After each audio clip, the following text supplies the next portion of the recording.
Bonsoir, bienvenue sur Mon Financier. Après avoir signé son meilleur trimestre depuis 1998, le marché parisien s'inscrivait de nouveau en nette hausse en ce 1er avril. Donc à Paris, le deuxième trimestre boursier démarre vraiment sur les chapeaux de roue avec un CAC qui grimpe actuellement de 0,8%.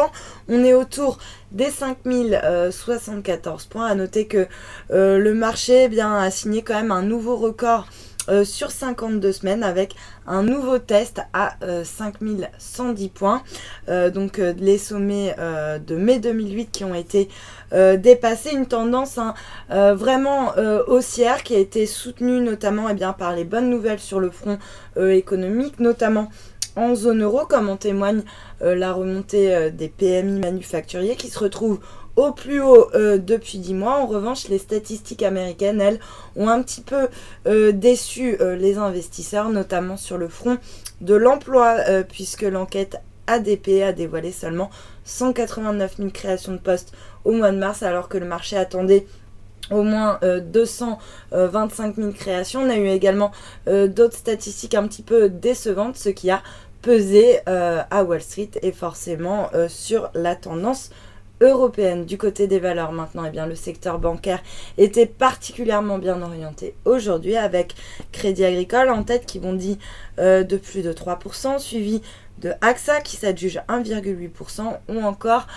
Soggen qui s'adjuge 1,6% à 45,72 €. A l'inverse, lanterne rouge du CAC, c'est Renault qui perd 1,7% malgré une hausse de plus de 9% des immatriculations de voitures neuves en France au mois de mars. Donc quelques prises de bénéfices sur Renault qui signe l'une des meilleures performances sur le CAC depuis le début de l'année. Puis à noter également que Naturex est mal orienté après avoir enregistré une croissance de 2% de son chiffre d'affaires, ce qui a entraîné malheureusement un résultat net déficitaire en raison de charges non courantes qui ont pesé sur les résultats du groupe. Et puis sur le SBF 120, c'est Neopost, la lanterne rouge. Le titre abandonne plus de 7% alors que le fournisseur de solutions de traitement de courrier a prévenu que la poursuite de sa stratégie de diversification allait continuer de peser